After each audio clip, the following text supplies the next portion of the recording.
Friends, జగిత్యాలకు చెందిన ప్రముఖ YouTuber Vaishnavi అనే అమ్మాయి మార్చ్ 17వ తేదీన చనిపోయింది.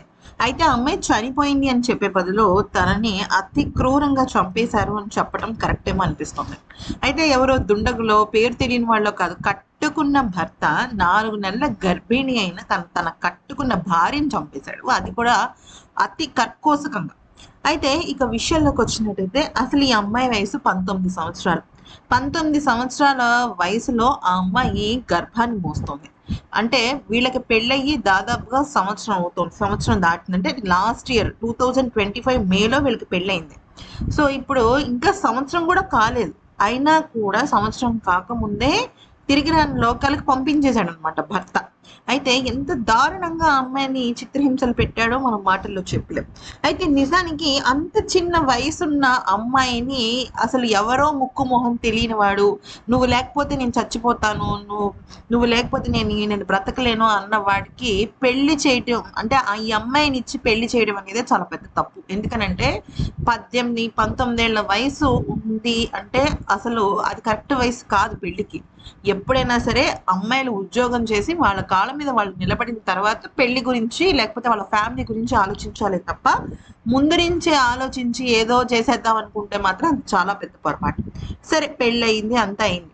అయితే ఆ అమ్మాయిని దారుణంగా చంపేసిన తర్వాత వాళ్ళ కుటుంబంలో అంటే ఈ వైష్ణవి వాళ్ళ కుటుంబంలో ఎవ్వరు కూడా తేరుకోలేకపోతున్నారు. ఎందుకనంటే ఇక్కడ చనిపోయింది ఒక్క అమ్మాయి కాదు, 2 నిండు ప్రాణాలు. ఒకటి వైష్ణవి, 2 ఆమెకు దాదాపుగా 5వ నెలలోకి అడుగు పెడుతుంది అనమాట. అంటే దగ్గర 5 నెలల గర్భం ఉంది తనకి. అంటే తన ప్రతిబింబం పెరుగుతోందని తెలిసినా కూడా ఈ దుర్మార్గుడు ఇంత దారుణానికి ఒడిగట్టాడంటే ఏం చెప్పాలి ఫ్రెండ్స్. అయితే ఇక వాళ్ళ అన్నయ్యలు ఇద్దరు కూడా సమాధి దగ్గరే ఉంటున్నారండి. అయితే మీరు నమ్మండి నమ్మకపోండి, ఇవాళకి ఈ అమ్మాయి చనిపోయి 5 రోజులు అవుతుంది. అయితే వాళ్ళ అన్నయ్యలు ఇద్దరు సమాధి దగ్గరే ఉంటున్నారు. సమాధి దగ్గరే వాళ్ళ చెల్లికి ఇష్టమైన ఆహార పదార్థాలను అక్కడ పెట్టి ఆ సమాధిలోనే వాళ్ళు మాట్లాడుకుంటున్నారు అనమాట. ఎందుకనంటే వాళ్ళు మానసికంగా వాళ్ళు యాక్సెప్ట్ చేయలేకపోతున్నారు. ఎందుకంటే నిన్నే మొన్నటి వరకు చలాకీగా చిలిపిగా తిరిగే అమ్మాయి పెళ్లి చేసుకుంది, పాపం యూట్యూబ్లో పెడుతోంది, తన లైఫ్ని తనే చక్కదిద్దుకోవడానికి ప్రయత్నిస్తుంది. అలాంటి అమ్మాయిని అంత దారుణంగా ఒక రక్తపు మడుగులో చూసేసరికి ఏ తల్లిదండ్రులు ఏ కుటుంబ సభ్యులు తట్టుకుంటారు. అయితే తనకి ఇష్టమైన బిర్యానీ, తనకి ఇష్టమైన ఐస్ క్రీమ్స్ అవన్నీ తీసుకొచ్చి పెట్టి అక్కడ ఆమెకు పెట్టిన తర్వాత అక్కడ వాళ్ళు తింటున్నారు. ఇక రే అనక పగలనక అక్కడే ఉంటున్నారు అనమాట. అయితే ఇక్కడ వీళ్ళిద్దరు అన్నయ్యలు చేయాల్సింది ఏంటంటే కరెక్టే, వాళ్ళ చెల్లెల మీద ప్రేమ ఉంది కాదనట్లేదు, కానీ వాళ్ళు చేయాల్సింది ఏంటంటే ఆ దుర్మార్గుడికి సహకరించిన మిగతా వాళ్ళందరికీ కూడా బుద్ధొచ్చేటట్టుగా శిక్ష పడేలాగా చెయ్యాలి, చట్టబద్ధంగా న్యాయబద్ధంగా.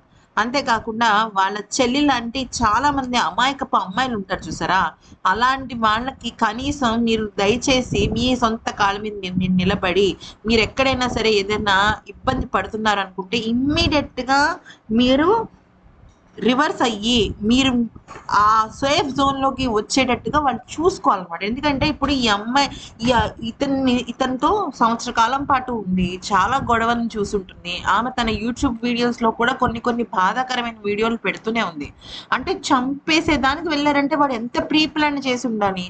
సో ఈ విషయాన్ని వాళ్ళు కనిపెట్టి ఉంటే బాగుండేది, అట్లీస్ట్ ఒక స్పృహతో ఉంటే బాగుండేది. అయితే ఈ సమాధి దగ్గర పడుకోవడం కన్నా కూడా వాళ్ళు చేయాల్సిన పనులు చాలా ఉన్నాయి. ముఖ్యంగా వైష్ణవి తల్లిదండ్రుల్ని ఈ అన్నయ్యలు ఇద్దరే చూసుకోవాలి ఫ్రెండ్స్. ఎందుకనంటే కూతురు పోయిన బాధ, కడుపు సోకం అనేది మామూలుగా ఉంటుంది.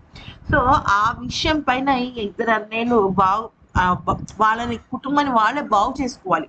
ఎందుకంటే చనిపోయిన మనుషులు ఎవరు తిరిగి తీసుకురాలేరు, కానీ శిక్ష పడిందా లేదా, అది నిజాయితీగా పడిందా లేదా అనే విషయం పైన వాళ్ళు బాధ్యత తీసుకోవాలి.